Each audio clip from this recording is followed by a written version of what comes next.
गिबियावनो आंनि गासै लोगो नोंथांमोननिसिम आंनि इउटुब भिडिअखौ जायफोरा अनसायो साबस्क्राइब खालामो लाइक खालामो कमेन्ट लिरो शेयार खालामो गासै लोगो नोंथांमोननिसिम आंनि गोसो गोरबोनिफ्राय खुलुमनायखौ जासि हरग्रोबाय आरो लोगोसेनो आंनि गोसो गोरबोनिफ्राय खेबसेबाव जय हिन्द।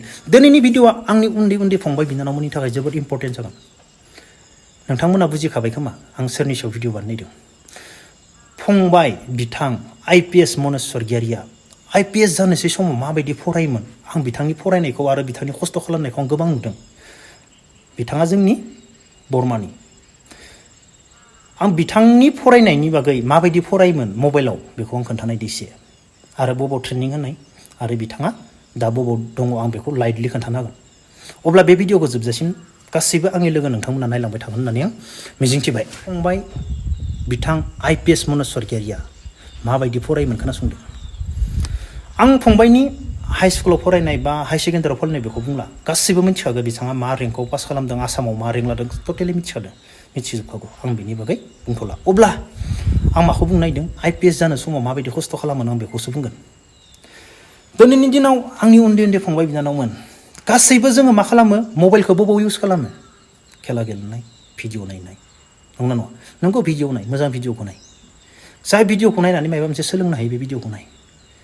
आं भिडिअ नायना बुङाखै आरो मबाइलाव बा खेला गेलेनाङाबो बुङाखै आं। नाथाय मा समाव मा गेलेनांगौ मा समाव मा बाहायनांगौ बेखौ नाय टाइमखौ नाय नोंनि। अब्ला फंबाय बिथां मनज स्वर्गियारिया मबाइलाव जों मा नायो जों मा खालामो बिथाङा मबाइलाव मा खालामोमोन बिथाङा 24 आवार्स जेब्लासिम उन्दुलाङा अब्लासिम मबाइला बिथांनि फेसाव थायोमोन मोखाङाव थायोमोन।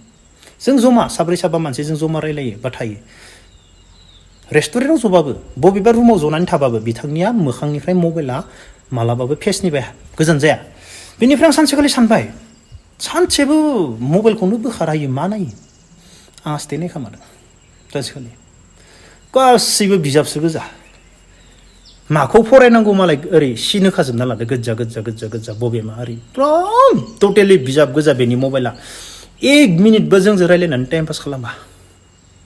जेब्ला इम्पर्टेन्ट बाथ्रा ओंखारगोन थबनो अब्लासो फंसे बुंहरगोन माने जाय बाथ्राखौ बुंनांगौ बेखौसो बुंहरगोन बेनिफ्राय ग्रोब मबाइलाव नायफिनो 1 मिनिटबो सोरनिबा भिडिअ नायनानै टाइम पास खालामा। बिजाबनि बाख्रि फरायनाय मानसि ओरैबायदि गोरों आसरित मोनगोन माने मायबा मोनसे रोङा नों सों लगे लगे सलिउसन मोनगोन लगे लगे आइडिया मोनगोन होनबा IIT स्टुडेन्ट नंना नङा? दुनियानि देशनि माबाखौ मिथियो आसरित जागोन आरो माने टटेल बिजाबनि नलेजआनो बिसिनाव दंजोबो। सोंल' नों कुइसनल' खालाम बिराद मोजां एन्सार खोनासंबाय थानो कुइसनल' खालाम नों एसेबां कुइसन खालामो 1 सेकेन्ड सोरनिबा कमेडि भिडिअ नायनानै सोरनिबा मायबा भिडिअ नायनानै मायबा भिडिअ नायनानै माने नलेज गैयै भिडिअखौ नायनानै टाइमखौनो हेगारा। अब्ला जों मा खालामो फंबाय बिनानावमोन कन्टिनिउ नलेज गैयै भिडिअखौ नायनानै दिन हगारो कन्टिनिउ जमा जमा जनानै मबाइल नुयो। आं बिनि थाखायसो बे भिडिअखौ बानायदों आरो ना। IPS जानो थाखाय बिथाङा IPS जानो समाव माबायदि मबाइलखौ इउज खालामोमोन जों बबेयाव इउज खालामो बेखौसो नोंथांमोना बुजिनानै ला। बेथ' जाबाय दा गासैनिबो ब्रेना समान नङा सोरबा मबाइलाव नायना फरायनानैबो लिरनो हायो। आंनिबो लोगो दङमोन सासे प्रभात मुसाहारि होननाय बिजाबखौ नायनानै लिरनो हायोमोन दसेनो नायना थांबाय आरो एन्सार होनो हायोमोन। माने बेफोरबायदि ब्रेना गासैनियाबो आलादा आलादा सोरनिबा ब्रेना थायो लिरागौ मानि एन्सार होनो हाया फरायनानैबो लिरनांगौ अब्लासो एन्सार होनो हायो बिदि थायो। सोरबा मा नायनानैल'बो लिरनो हायो बेनि ब्रेनानो आलादा आलादा। अब्ला फंबायनि फरायनायखौ आं बिदि नुदों। अब्ला दा फरायनानैथ' पास जाबाय नंगौना नङा? IPS जानोसै IPS जानो थाखायबोथ' फिजिकेल नांगौ फंबाय बिनानावमोन। फिजिकेल गैयाबाथ' IPS आवबो 5 किल'मिटार खारनांगौ नाथाय टाइमा एसे बुरजा। दा अब्ला फंबायना फिजिकेला गोबां खममोन रानिंआ गोबां खममोन बेसेबां खस्थ' खालामोमोन फुङाव 100% खारगोन मोनायाव खारगोन ओरैनो दिनखौनो हगारामोन। IPS जानो थाखायबो ओरैबायदि खस्थ' खामै बिथाङा माने फिजिकेलखौथ' मानसिया बानायनो हाखाथारगौ फिजिकेलखौ मानसिया स्ट्रं खालामनो हायो खस्थ' खालामब्लानो बिथाङा फिजिकेलखौबो बानायबाय IPS अफिसार जाबाय।